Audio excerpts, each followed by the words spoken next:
नमस्कार दोस्तों, all TT channel में आपका फिर से एक बार स्वागत है। फिर से मैं आप लोगों के बीच 10वें अध्याय का दूसरा भाग लेकर के उपस्थित हुआ हूं। इसे आप ध्यानपूर्वक देखें और जो इसमें प्रश्न बनते हैं उसे नोटबुक के तौर पर अपने नोटबुक में उतारें। तो चलिए आगे बढ़ते हैं। यहाँ पर कहा है कि इन राज्यों का प्रशासन कैसे चलता था। इससे पहले हम आप लोगों को जो भी इसमें इम्पोर्टेंट तथ्य था उसे बता दिया। आगे इसी पाठ का जो अगला है वो है इन राज्यों का प्रशासन कैसे चलता था। तो पहले के राजाओं की तरह इन राजाओं के लिए भूमि कर सबसे महत्वपूर्ण था। कौन सा कर महत्वपूर्ण था? तो भूमि कर। प्रशासन की प्राथमिक इकाई गांव होते थे, लेकिन धीरे धीरे कई नए बदलाव आए। राजाओं ने आर्थिक, सामाजिक, राजनीतिक या सैन्य शक्ति रखने वाले लोगों का समर्थन जुटाने के लिए कई कदम उठाए। उदाहरण के तौर पर अब जानते हैं कि उदाहरण के तौर पर उन्होंने कौन कौन सा कदम उठाया। कुछ महत्वपूर्ण प्रशासकीय पद आनुवंशिक बन गए, अर्थात बेटे अपने पिता का पद पाते थे। जैसे कि कवि हरिसेन अपने पिता की तरह महादंडनायक अर्थात मुख्य न्याय अधिकारी थे। कौन? तो हरिसेन। कभी कभी एक ही व्यक्ति कई पदों पर कार्य करता था। जैसे कि हरिसेन एक महादंडनायक होने के साथ साथ कुमारामात्य अर्थात एक महत्वपूर्ण मंत्री था और एक संधि विग्रहिक अर्थात युद्ध और शांति के विषयों का भी मंत्री था। अब देखिए, कुमारामात्य अर्थात महत्वपूर्ण मंत्री। अब तीसरा जो है वह है संभवतः वहां के स्थानीय प्रशासन में प्रमुख व्यक्तियों का बहुत बोलबाला था। इनमें नगर श्रेष्ठी यानी मुख्य बैंकर या शहर का व्यापारी, सार्थवाह यानी व्यापारियों के काफिले का नेता, प्रथम पुलिक अर्थात मुख्य शिल्पकार तथा कार्यस्थों यानी लिपिकों के प्रधान जैसे लोग होते थे। तो ये तीन महत्वपूर्ण उदाहरण हैं जिसे मैंने आप लोगों को बताया। आप भी इसे ध्यानपूर्वक देखेंगे, सुनेंगे। आगे है कि इन तरह की नीतियां कुछ हद तक प्रभावशाली होती थी, पर समय के साथ साथ इनमें से कुछ व्यक्ति इतने अधिक शक्तिशाली हो जाते थे कि अपना स्वतंत्र राज्य स्थापित कर लेते थे। आगे है एक नए प्रकार की सेना। अब सेना जो रखा नए प्रकार की, उसके बारे में जानते हैं। कुछ राजा अभी भी पुराने राजाओं की तरह एक सुसंगठित सेना रखते थे, जिसमें हाथी, रथ, घुड़सवार और पैदल सिपाही होते थे। इसके साथ साथ कुछ सेनानायक भी होते थे जो कि आवश्यकता पड़ने पर राजा को सैनिक सहायता दिया करते थे। इन सेनानायकों को कोई नियमित वेतन नहीं दिया जाता था। बदले में इनमें से कुछ को भूमि दान दिया जाता था। दी गई भूमि से ये कर वसूलते थे, जिससे वे सेना तथा घोड़ों की देखभाल करते थे।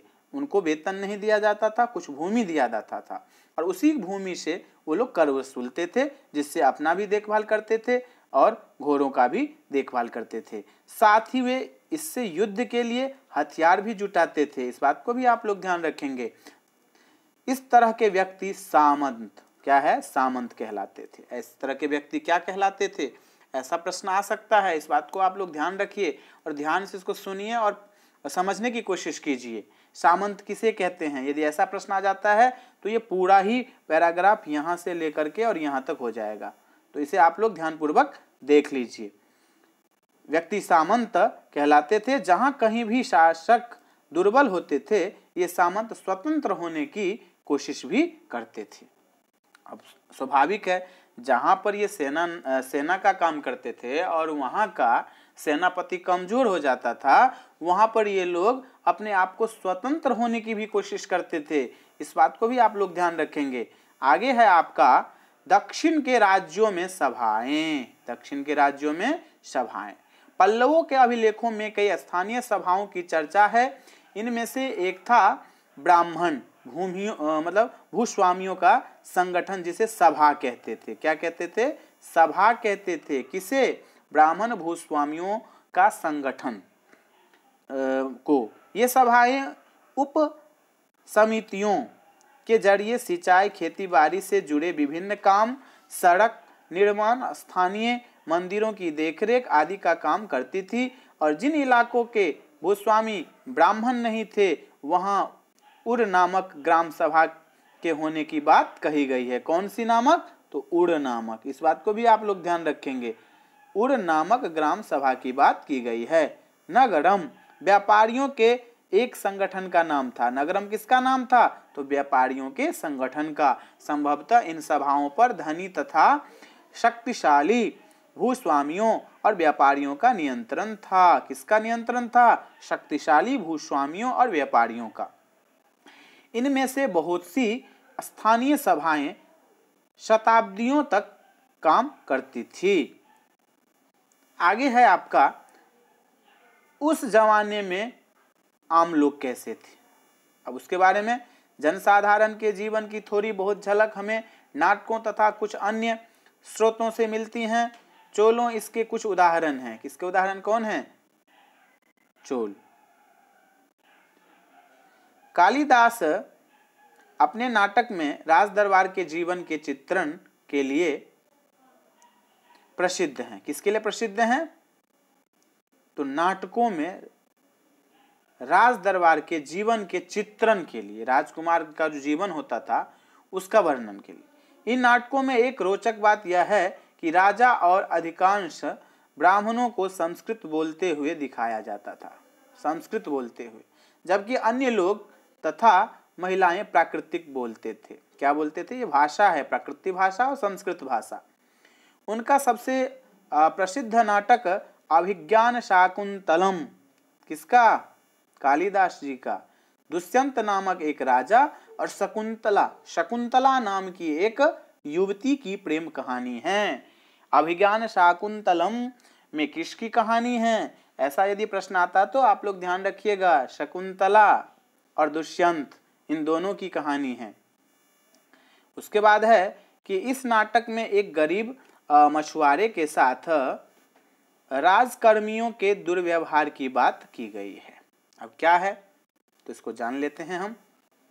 एक मछुआरे को एक अंगूठी मिली। क्या मिली उसको? तो अंगूठी मिली। किसको मिली? तो मछली मारने वाले को। एक मछुआरे को एक कीमती अंगूठी मिली। यह अंगूठी राजा ने शकुंतला को भेंट की थी, पर दुर्घटनावश उसे एक मछली निगल गई। जब मछुआरा इस अंगूठी को लेकर के राजमहल पहुंचा तो द्वारपाल ने उस पर चोरी का आरोप लगाया और मुख्य पुलिस अधिकारी भी बहुत बुरी तरह से पेश आया। राजा उस अंगूठी को देख करके बहुत खुश हुए और उन्होंने मछुआरे को इनाम दिया। पुलिस वाला और द्वारपाल मछुआरों से इनाम का कुछ हिस्सा हड़पने के लिए उसके साथ में शराब खाने चल पड़े। तो आज अगर किसी गरीब आदमी को कुछ मिलता है और वह पुलिस में खबर करता है तो क्या उसके साथ इसी तरह का वार्ताव किया जाता है? इस बात को आप अपने आप में समझिए।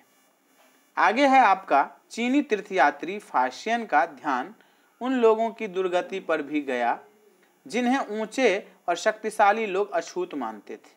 इन्हें शहरों के बाहर रहना पड़ता था। वे लिखते हैं कि अगर इन लोगों को शहर या बाजार में के भीतर आना होता था तो सभी को आगाह करने के लिए ये लकड़ी के एक टुकड़े पर चोट करते रहते थे और यह आवाज सुनकर लोग सतर्क होकर अपने को छू जाने से या किसी भी प्रकार के संपर्क से बचाते थे। एक जगह वानभट्ट द्वारा अभियान पर निकली राजा की सेना का बड़ा सजीव चित्रण किया गया है।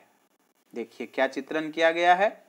तो कहते हैं कि राजा की सेना, राजा बड़ी मात्रा में साजो सामान लेकर के यात्रा करते थे और इसमें हथियारों के अतिरिक्त रोजमर्रा के उपयोग में आने वाली चीजें जैसे बर्तन, असबाब, मतलब जिसमें सोने के पैदान भी शामिल थे, खाने पीने का सामान, बकरी, हिरन, खरगोश, सब्जियां, मसाले आदि विभिन्न प्रकार की चीजें शामिल होती थी।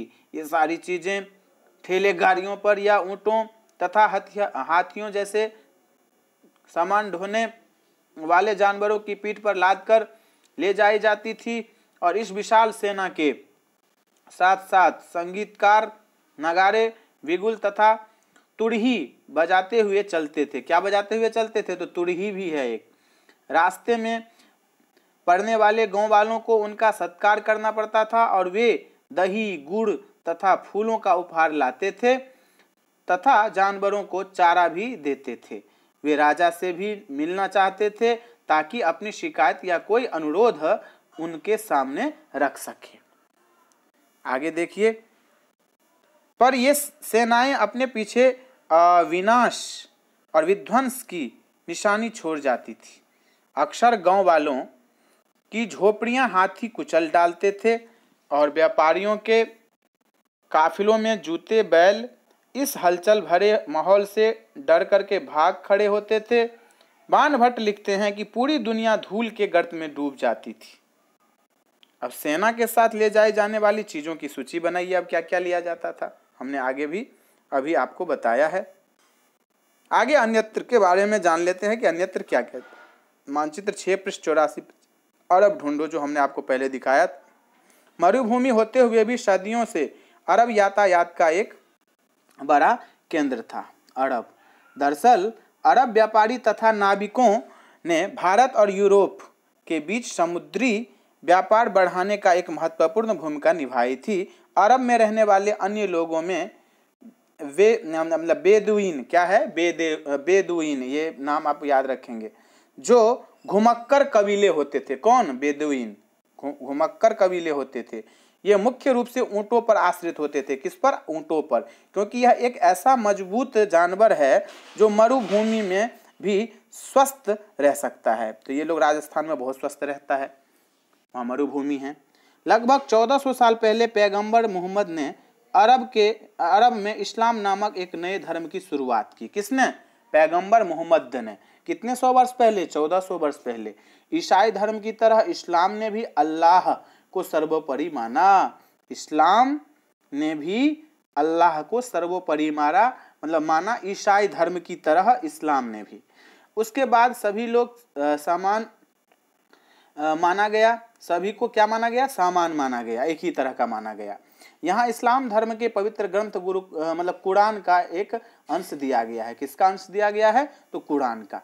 अब देखते हैं क्या दिया गया है। मुसलमान स्त्रियों और पुरुषों के लिए, विश्वास रखने वाले स्त्रियों और पुरुषों के लिए, भक्त स्त्रियों और पुरुषों के लिए, सच्चे स्त्रियों और पुरुषों के लिए, धैर्यवान और स्थिर मन के स्त्रियों और पुरुषों के लिए, दान देने वाले स्त्रियों और पुरुषों के लिए, उपवास रखने वाले स्त्रियों और पुरुषों के लिए, अपनी पवित्रता बनाए रखने वाले स्त्रियों और पुरुषों के लिए, अल्लाह को हमेशा याद करने वाले स्त्रियों और पुरुषों के लिए, अल्लाह ने इन सब के लिए ही क्षमा और पुरस्कार रखा। अगले 100 सालों के दौरान इस्लाम उत्तरी अफ्रीका, स्पेन, ईरान और भारत में फैल गया। कहाँ कहाँ फैला? स्पेन, ईरान और भारत और उत्तरी अफ्रीका। अरब नाविक जो इस उपमहाद्वीप की तटीय बस्तियों से पहले से ही परिचित थे, अब अपने साथ इन नए धर्म को भी ले आए। अरब के सिपाहियों ने करीब 1300 साल पहले सिंध, आज के पाकिस्तान, सिंध कहाँ है? आज के पाकिस्तान में को भी जीत लिया था।